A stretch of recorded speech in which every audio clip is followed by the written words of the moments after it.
Welcome to the Madison Miller Podcast Special Edition Series where I preview and predict the MLB season. This is the 24th of 30 shows. And now we're on the San Diego Padres. We'll do the top 30 prospects, we'll do superlatives, team ceiling and floor, futures, and a bold prediction for each team. And like I said, now up is the San Diego Padres. Alright, prospects. So their top prospect is a young catcher by the name of Ethan Salas. He's slated to be up next year. He's in Double-A, and he is 8th overall on MLB.com. 2 is Jackson Morrell. He's a shortstop, but a shortstop by trade, and will start as their center fielder this year in the big leagues. His ETAs this year, and he's 12th overall on MLB.com. 3 is Robbie Snelling. He's a lefty. ETA 2025 and will start in Double-A. He is 36 on MLB.com. 4 is Dylan Lesko. He's a lefty. ETA 2026 and will start in Advanced A. He is 56 on MLB.com. 5, Leodalis DeVries, shortstop, 2028 ETA and will start in Rookie Ball. And he is not ranked. I thought he was ranked. Apologies. 6 is Dylan Ed, outfielder, ETA 2027. 7, Adam Mazur, righty, 2025. 8, Graham Pauley, third base, second base, outfield. His ETA is next year, but he's slated to start in the big leagues. That's crazy. 9, Jacob Marcy, outfield, 2024. 10, Ryan Berger, righty, 2024. And Bergrt, Burger, it's not Burger, like my past podcast guest, Ryan Berger. 11, Homer Bush Jr., outfield, 2026. 12, Randy Vasquez, righty. He pitched last year for the Yankees. CTA 2024. 13, Nathan Matarella, first base, outfield, 2025. 14, Austin Krob, lefty, 2025. 15, Victor Lizarraga, righty, 2025.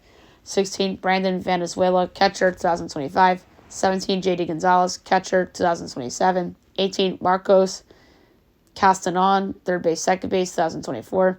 19, Alec Jacob, righty, 2024. 20, Stephen Kolek, righty, 2024. 21, Braden Nett, righty, 2025. 22, Cole Poplaham, righty, 2025. 23, Jagger Haynes, lefty, 2026. 24, Isaiah Lowe, righty, 2026. 25, Lamar King Jr., catcher, 2026. 26, Cannon Kemp, righty, 2027. 27, Carson Montgomery, righty, 2026. 28, Rosemont Verdugo, middle infield, 2027. 29, Garrett Hawkins, righty, 2025. And 30, Tirso Ornelas, outfield, 2024. All right. Superlatives. Best rookie is going to be Merrill. I know this is being recorded after the Dodgers-Padres series in Korea. Got 2 hits and 8 at-bats. Not bad. But I think he'll be the best rookie this year. And that would have been my pick. Even if he showed a little something in that Korea series. Most improved player on the Padres. I am going to say Johnny Brito. He came over in that Yankees trade for Soto. He was really good in spring training. But he bombed in San Diego. Gave up a couple runs. And was mediocre on the Yankees. Started 12 games.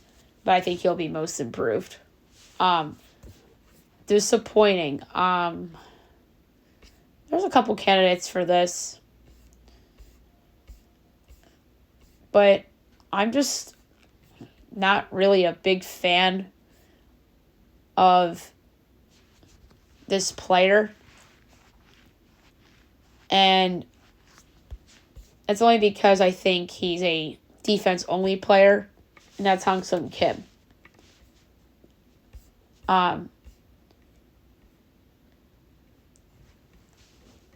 mean, his OPS plus is good. I mean, he's just average.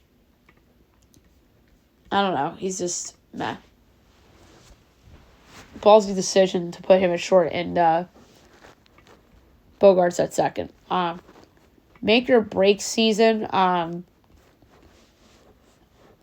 This is only because of Salas coming up. Luis Camposano. He was good last year in a handful of games. But like I said, this is solely because of Salas being up and coming and looking like a franchise catcher. So Camposano's got to perform to the point where they might have to trade him in the offseason if they choose to go that route. Bounce back player on this team. This pitcher wasn't good last year by his standards. An ERA over 4.5, and I expect this guy to bounce back in a big way this year, and that's Yu Darvish. He's an ace for a reason, and he shouldn't be having an ERA over 4.5, let alone 4. Ewing theory. This is an obvious one. Juan Soto. What if they are in the mid-80s, high 80s for wins without Juan Soto? And those pitchers turn out to be great. So, Juan Soto is the most obvious Ewing theory other than Shohei Ohtani with the Angels. But this one's more likely to work than Ohtani, obviously. All right, the ceiling floor. I think they're ceiling second place. Those pitchers are awesome, and Manny Machado and Tatis and Bogarts carry the team. And the bullpen's good too, and maybe they make a win now trade deadline move. And then obviously they added Cease, so they're obviously trying to win and not be bad. So there's a second place ceiling for the Padres. I think the floor for the Padres is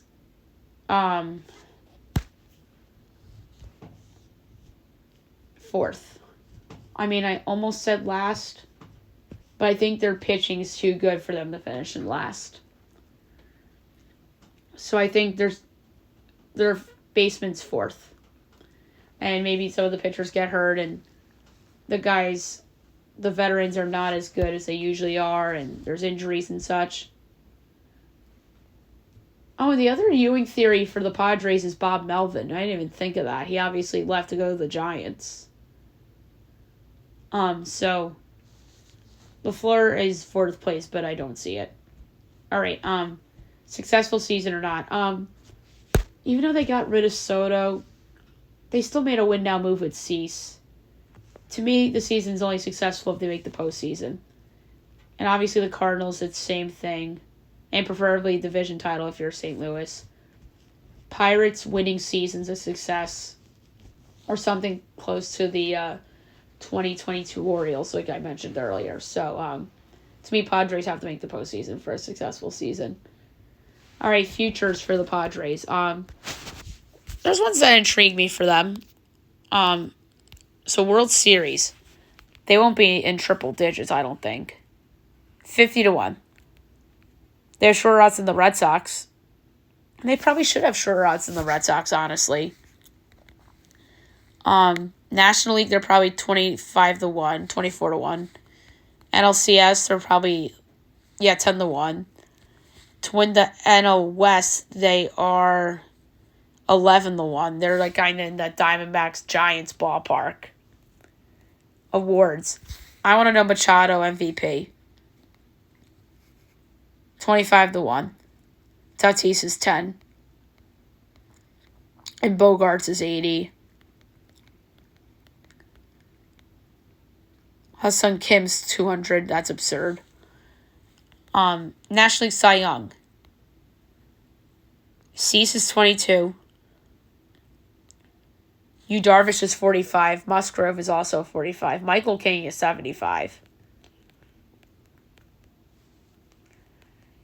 Rookie of the Year, Jackson Morel is 950. Graham Pauley is 50. Yuki Matsui is 80. Because they have a couple of nominees there.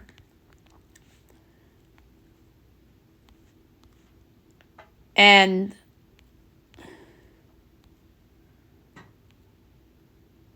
Mike Schultz, 11-1 for Manager of the Year.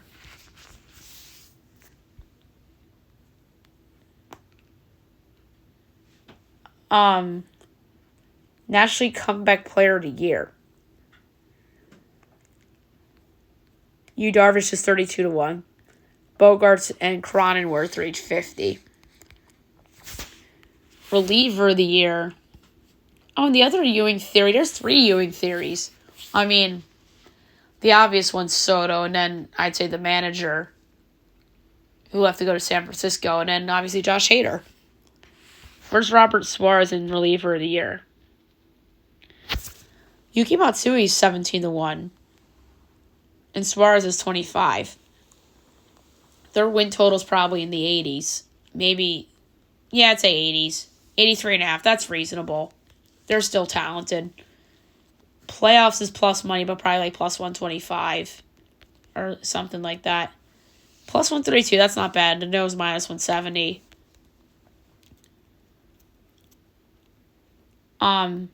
League leaders. Let's see Machado home runs. Tatis is 20. Machado 95-1.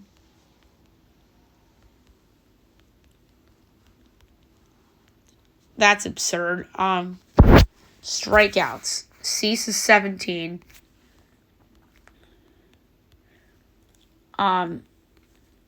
Musgrove's 120.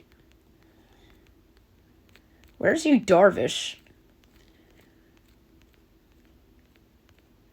Why can't I find Yu Darvish for strikeouts? He's a strikeout guy.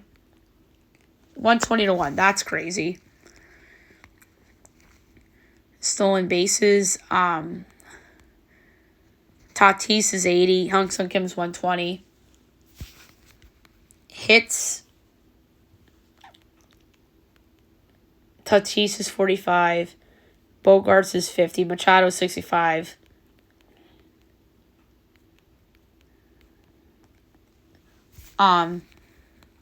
RBIs. Machado's 30. Tatis is also 30. And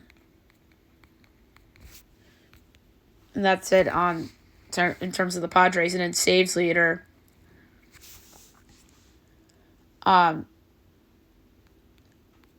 Suarez is 39-1. And Matsui's 150-1 for some strange reason. All right, my favorite future for the Padres, believe it or not, is actually Machado for MVP. I know Tatis has the shortest odds among Padre players, but Machado 25-1 for MVP I think is pretty good value. And then, actually that's a lie, guys. Yu Darvish for Cy Young's 45-1. That's actually more value. So my favorite's actually Darvish. It's 45-1. I like Machado too, so you have 2 for you, but I'm going to pick the Darvish one. All right, a bold prediction for the Padres. I actually think Machado leads them in homers and RBIs. I made a similar prediction with a couple other guys on teams that you would think somebody else would lead the team in homers and RBIs. I said this about Carlos Correa.